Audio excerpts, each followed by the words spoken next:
Hello and welcome to the British Book Guy. So today I wanted to do two things in one, and neither of those are things that I've done before, so this is two firsts on my whole channel in one. And that's going to be the book haul I have for October and my wrap up for October. And the reason that these two are together is because I've only read two books, so that's not even worth one episode, so I'm going to put them together. So we'll do the wrap up first because that won't take long, will it? The first of the two books I read this month was Frankenstein. I read it on my iPad, on my Kindle, because I don't have a physical copy. I'm sorry. I'm not going to do a review for Frankenstein because it's like well old and I can't say a lot that hasn't already been said. It feels like pointless to try and review it when I can't add anything more to the discussion, so we're going to leave it at that. The second of the two books that I read, how quick is this going? The second of the two books that I read was Shade by Neil Jordan. I picked this up in the Isle of Skye, second hand, never heard of it before, saw the blurb, thought yeah that'll do, finally got around to reading it. It was okay, it wasn't fantastic. The writing was okay, but sometimes it was too pretentious, sometimes it was trying too hard, and the narrative was literally all over the place. Like, the way the story's told is that this girl is killed and then she tells the story of how it ends up her getting murdered. But it tells it from her perspective in the future, which is, I think, the 1950s. And then it tells it, so that's in first person. So it tells her perspective in first person, in the present. And then it goes to third person in the past, but for the same main character, the same girl. And then it jumps back to the present for two other characters, and that's in third person. And it jumps back and forth between different perspectives and different kind of first and third person. And it's really hard to keep up with. It's only like a 300-page book, and it took me about 100 pages to kind of get the feel for where each jump was going to be and which character it was going to.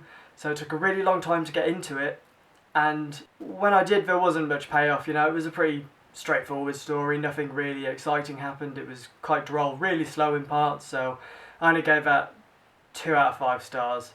Now on to the good bit, the book haul!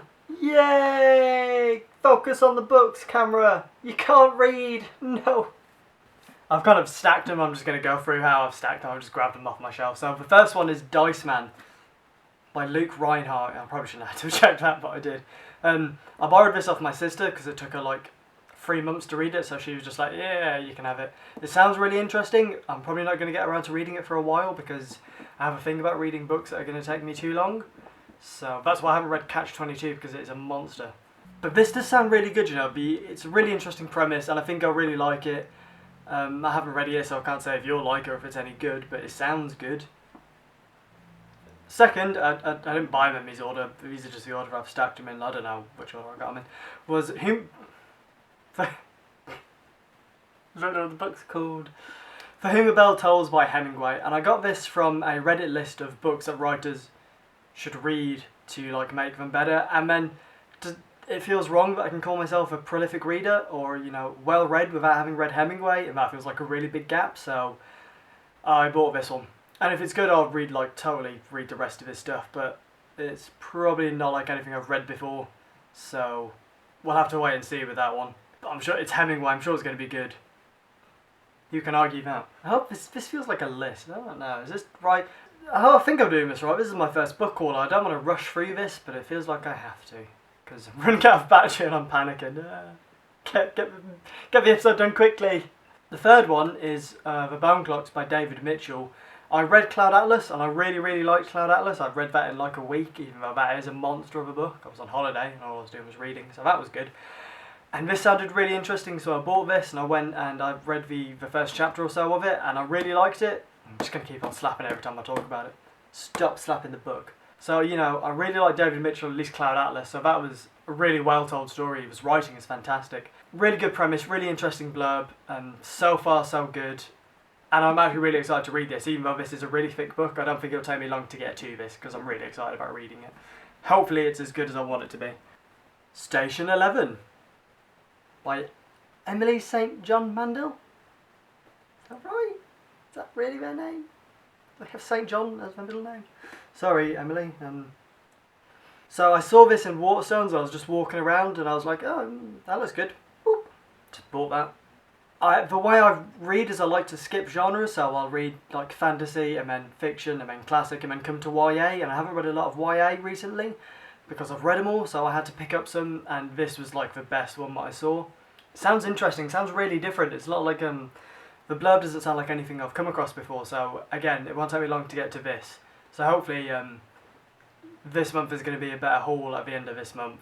Not a haul, a better wrap up at the end of this month, because hopefully I've read more books, because 2 books a month is pathetic. Not lastly, I've got a list. I can see that there's one more book, and I still said this was the last one. The penultimate book is one of my favourite films, and it's Big Fish by Daniel Wallace. I've seen this film quite a few times, so I kind of know what happens in it, but you know, it's not going to be the same as the film, is it? But the film is fantastic. I can't talk a lot about the book, having not read it, but the film is amazing. Like, if you haven't seen it, go see it. It is one of the best films ever made. It is Tim Burton's best film. Not even kidding. Like, Tim Burton is a great director, but not recently. But you know, his old stuff is really good, and this is like his best film that he ever made. So go and watch it. This book was written for him to direct it. That's how good the film is. So yeah, I'm really looking forward to reading this because I enjoy the story so damn much. And finally, this is the very last one. I promise. I hope this has been an okay episode. God, do let me know if it's not. I don't really know how to do wrap-ups or book hauls, so let me know downstairs if there's a better way of doing it, and I'm really just standing up here being a knob. That would be fantastic. So if I'm doing it right, if I'm doing it wrong, do let me know, because I'm going to panic about this for the next week until... Bash my light. I'm going to be panicking about this until the next episode is up, and it's going to take my mind off it. But let me know downstairs, please. And now... After that tirade, Eleanor and Park by Rainbow Rowell, which is a fantastic name, by the way. I really hope that's your real name. Is that in focus? I think the light is. I'm going to put it over this side because it's yellow and the light's on it. Yeah, Rainbow Rowell, what a good name. This is again one that I've kept my eye on for a while, that I kind of saw and I knew it was popular. The reason that I'm reading this is because, like I said, I like to jump genres. I like to jump genres. I like to jump genres. This is on film. So yeah, I haven't read a lot of YA in a while, and I haven't got a lot of YA books, and so I moved on to this. And having read Frankenstein, which is really heavy, and Shade, which is really long and kind of boring, and I really had to slog through it, it's really good to go to something that's a little bit easier to read. The characters are much more likeable. I'm really already liking it. It's a really cute book. I'm not that far in. I'm about 100 pages. 113. And so far it's really good, and I'm really enjoying it, and I think this is going to be a really good book, and I'm really going to enjoy it. Let me know downstairs what you think of this video. Like I said, I'm going to be worried about how well it's come off. If you did or didn't like it, if I've done something wrong, let me know. I don't know what I'm doing. I just wanted to start a booktube channel and go crazy, which is what I've done. So yay! If you liked any of those books, if you've read them, and you can tell me if they're good or bad, do let me know downstairs again. I'd like to know your opinion on any books that I've read or I'm going to read. Kind of warn me if there's something wrong with any of them. That would be good to go into a book knowing some flaws and looking out for them. Might make it easier to read. So thanks for watching this episode. Leave a like if you liked, and I'll hopefully see you next week. So I just finished recording, and I've gone to put the books back away on my shelves all nice and tidy, because I like that. I just realised I made myself a cup of tea for this video, and I completely forgot about it, and it's gone cold. Now I am sad.